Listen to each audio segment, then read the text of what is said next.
How we doing, everybody? Welcome in to another edition of Seahawks Today by Chat Sports. Tyler Jones here with you. Happy to have you with us. Coming up on today's show, we have the latest Seattle Seahawks news and rumors as we will be discussing everything from Bobby Wagner potentially making a return to the Seahawks and potential interest from the Seahawks. Not just hearsay, but actual interest. We'll dive into that. Also, we will let you hear from Tyree Wilson as our team down in Indianapolis got the chance to catch up with him, and he had some interest in playing for the Seahawks and playing with a fellow Texas Tech Red Raider, Jordyn Brooks. Also, an update from the XFL end of things of a former Seahawk headed that way. We'll tell you about all of that and more coming up in just a second. Before we do, folks, you got to subscribe to the channel. We are closing in on 35,000 subscribers. Less than 200 away, but we need your help to get there. So here's what I need you guys to do.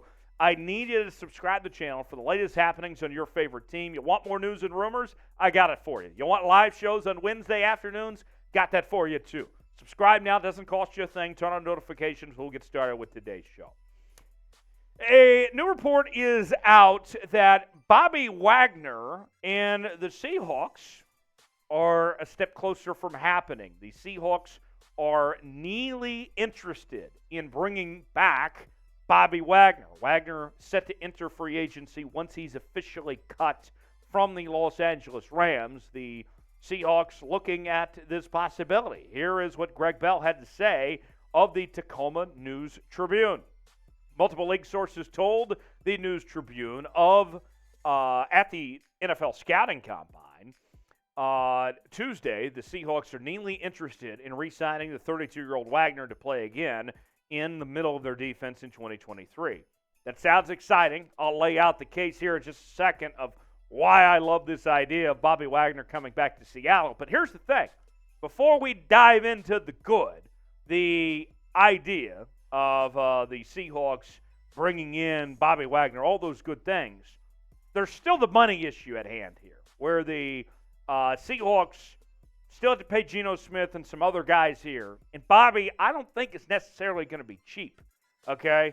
I mean, to me, the money is still a big issue at hand. But nonetheless, let's look at some factors of why it makes sense to bring back Bobby Wagner. Number one, he's still one of the best linebackers in the league. We can all admit that last year when the Seahawks let go of Bobby Wagner, it was a mistake. It was something that they should never have done, that they regretted, and that defense suffered without having Bobby Wagner there last year. He's still a really good football player. There's an obvious need at the position, okay? I mean, you look at that group. Cody Barton was not up to snuff there, and there was a lot of mistakes. They need a upgrade at that position. And then think about this. When you also talk about this position, is Jordyn Brooks with the ACL injury.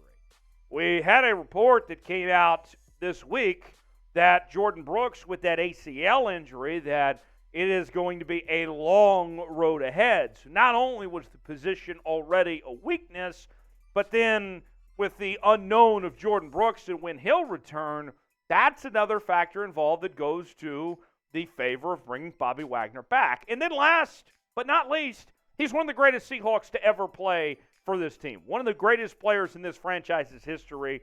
To me, that's, of all those things, you can't just ignore that he's one of the all-time greats for this franchise. So, with that said, the resume, 6-time first-team All-Pro, as you guys know, 8-time Pro Bowler, Super Bowl champion.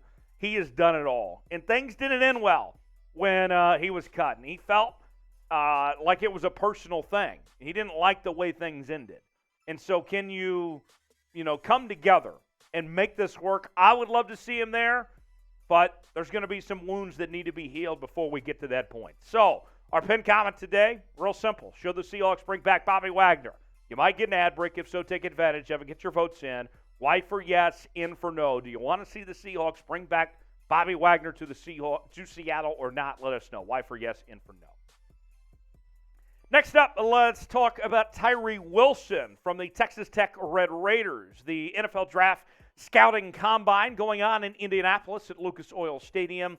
And Tyree Wilson was asked about his meetings with the Seattle Seahawks, as he is being one of the guys that they are looking at for that number 5 selection. And specifically, he brought up the idea of playing alongside Jordyn Brooks, who also went to Texas Tech, and said he would be excited to play with a fellow Red Raider. Here's more from Tyree Wilson. I mean, Seahawks is a great program. It's another, Texas Tech Red Raider. Jordyn Brooks, great linebacker, and I'll be excited if I could be able to play with him. How about that? You heard it from the man himself. He seems to be very intrigued about that possibility. And I'll get to this draft situation and some storylines that go along with this number 5 pick in just a second. Before we do, Seahawk fans, we have a deal for you. Look, it's still a little bit cold outside. Spring has not sprung just yet, but don't worry. We got you covered with some fantastic Seahawks hoodies. Men's, women's, we got you covered. All shapes and sizes and different colors. And right now, we have hoodies that are up to 50% off at chatsports.com/Seahawks hoodie. This is an incredible deal. You want to get yours now while supplies last. Folks, you will love these. You can see it's all incredible, the different options that we have. You want to make sure and get yours today. You'll be glad you did. Sale is only for a limited time. Chatsports.com/Seahawks hoodie. You get yours now up to 50% off. That's chatsports.com/Seahawks hoodie. Now, here's something interesting with that number 5 selection. I think the plan for Seattle is to draft a defensive player or to trade back with that number 5 pick. And here's some interesting factors. I want to go over in just a second, but let's point to this. Remember we told you on yesterday's show that Pete Carroll had said that, hey, they want to bring Geno back, but they're still open to drafting a rookie quarterback with a high selection. Well, then we heard from John Schneider. And here's a tweet from Michael Duggar of The Athletic, who put this out there of what Schneider had to say about that idea. Question: if you're committed to Geno with a big money/long-term deal, why then take a QB high in this draft? Schneider responded, because they don't grow on trees. And he's right about that. That if there's a guy you like, that makes sense.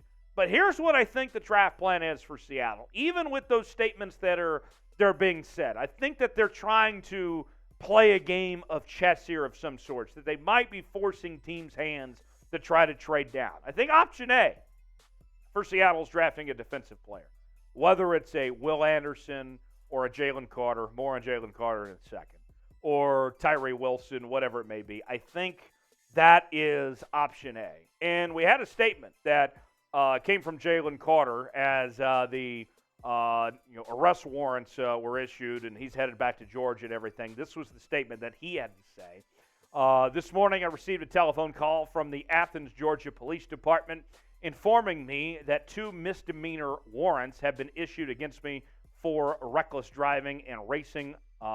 Numerous media reports also have circulated this morning containing inaccurate information concerning the tragic events of January 15, 2023. It is my intention to return to Athens to answer the misdemeanor charges against me and to make certain that the complete and accurate truth is presented. There is no question in my mind that when all of the facts are known, that I will be fully exonerated from any criminal wrongdoing. So that was the statement from Jalen Carter. Don't know how that affects his draft status just yet, but it's something we'll monitor there. So plan A, I think for now, is still the Jalen Carters, the Will Andersons, the Tyree Wilsons of the world. Option B is trading back from 5. And the idea would be this. If you are trading back from 5, you need to pocket a first-round pick for next year. You still need to keep your pick at 20, and you need to get another pick to move down, let's say to 8, 9, 10, something like that. But then you need to pocket a pick for next year. And with next year in mind, remember, you got great quarterbacks in next year's draft, like Caleb Williams, Drake May, and others. So that's something to keep in mind there as far as that trading back goes. Option C is the quarterback thing. Okay? What you're hearing from of John Schneider and Pete Carroll, that is the last option of the draft plan. And where that could kick in is if they fall in love with a guy. Anthony Richardson, Will Levis, C.J. Stroud, Bryce Young, whatever it may be. If they fall in love with a guy, then option C could become option A. And that's what we're going through with this scouting combine, the scouting process and all that. Option C also could be a part of option B. It could be like we saw in Mel Kiper's mock draft where you trade back from B and then you see a guy like Anthony Richardson and you're like, all right, we're going to take him with this other pick. So that's what I think the plan is for the number 5 pick. We'll see. A lot of time to play out. But with that said, what should the Seahawks do with the number 5 overall pick? I have laid out what I believe the plan is. What say you? Who should they draft? Should they trade it? What do you think? Let me know in the comments section what you think the Seahawks should do with that number 5 pick. One final note before we go. Aaron Donker is headed to the XFL. He was on the Player Pathway International program from Germany and was an additional practice squad player. They tried to promote him to the active roster to play in his home country when the Seahawks played the Bucs in Germany, but the NFL was not allowing it. And so for Aaron Donker, remember, he wasn't given a reserve contract or anything like that. So he's off to the XFL. I'm happy for him that he's going to get playing time, that he's going to be seen. And if he does well, then he very well might earn his way back in to Seattle and have a chance to make the active roster. We'll see what he does, but certainly rooting him on with the Houston Roughnecks. Even if you're a diehard Seattle Sea Dragons fan, I think you can be rooting on Aaron Donker. Type 43 in the comments to show some love for Aaron Donker, and hopefully he has a fine career in the XFL and makes his way back to the National Football League. You can interact with me on social media, Twitter, Instagram, and Facebook at Tyler Jones Live, and I will see you next time right here on Seahawks Today.